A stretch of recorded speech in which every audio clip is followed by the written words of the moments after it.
Bonjour, je m'appelle Quentin Lambert et je vais présenter mes travaux de thèse qui portent sur l'étude de la vulnérabilité et le développement du génie écologique pour intégrer les centrales photovoltaïques dans l'environnement. Dans le contexte de la demande en énergie croissante dans le cadre de la transition énergétique et des objectifs des accords fixés par la Commission européenne, la France doit passer sa part de production énergétique par les énergies renouvelables à 32% d'ici 2030. Avec une force d'ensoleillement importante et qui plus est en région méditerranéenne qui présente en moyenne 300 jours de soleil par an, l'énergie solaire est une bonne candidate pour répondre à ces objectifs. Depuis 2010, le nombre de centrales photovoltaïques au sol est en pleine expansion dans cette région.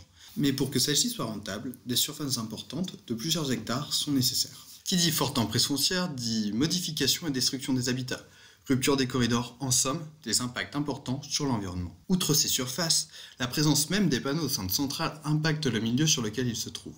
Les panneaux, par l'ombre qu'ils portent, vont réduire quantité et qualité de la lumière. Ces derniers vont aussi entraîner des modifications de température et d'humidité. Plus frais mais plus humide l'été, un effet parasol, plus chaud et plus sec l'hiver, un effet de serre.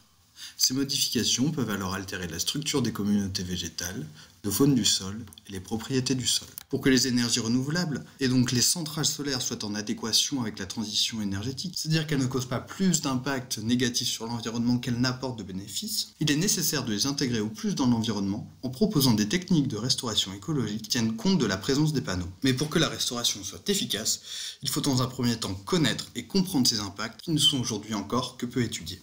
Les objectifs de mes travaux de thèse sont donc dans un premier temps d'étudier l'impact des centrales solaires sur l'environnement pour dans un second temps développer des méthodes de génie écologique qui permettent d'intégrer ces centrales dans l'environnement. Dans cette vidéo, je vais vous présenter une expérimentation in situ qui vise à intégrer les centrales solaires dans l'environnement par la restauration écologique. On a vu précédemment que la construction des centrales solaires impactait le milieu, notamment par une destruction des habitats. Le sol, par le passage d'engins de chantier, de travaux de terrassement, voit ses paramètres modifiés, tout comme les interactions entre organismes qui sont altérées. Des travaux de restauration sont donc nécessaires, et ces travaux vont passer par la manipulation de différents filtres écologiques. Il y a dans un premier temps le filtre de dispersion, c'est-à-dire la capacité d'une espèce à coloniser le milieu. Puis, il y a le filtre abiotique, qui est la capacité de cette espèce à s'installer et subsister avec les conditions environnementales du milieu. Et enfin, on a le filtre biotique, celui des interactions entre organismes. L'expérimentation que nous avons décidé de mener s'appuiera sur deux filtres. Le filtre biotique, pour les interactions, et le filtre abiotique pour les propriétés du sol.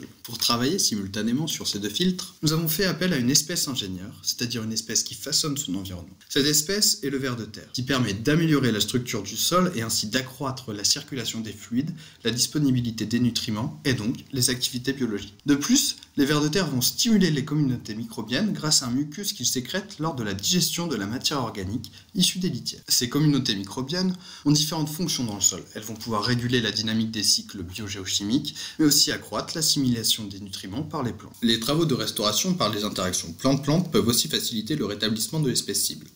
En effet, une restauration monospécifique peut entraîner une compétition quant à la ressource.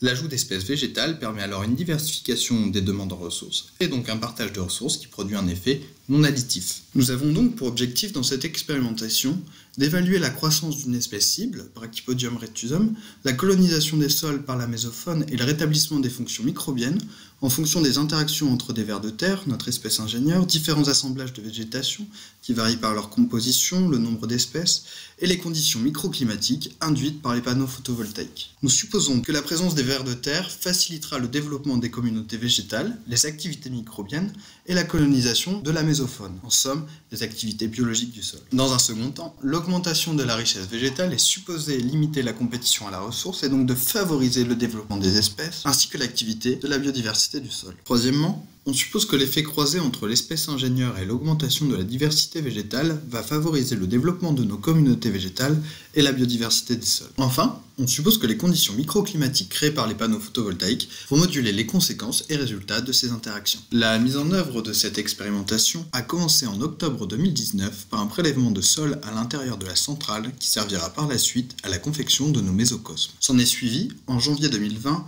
le semis des différentes communautés végétales, puis en mai, l'implantation des vers de terre pour une mise en place in situ en juin 2020. Maintenant en place dans la centrale jusqu'au printemps 2022, les résultats sur les paramètres de végétation, mortalité, biomasse, du sol, biodiversité, physico-chimie seront étudiés à la fin de l'expérimentation.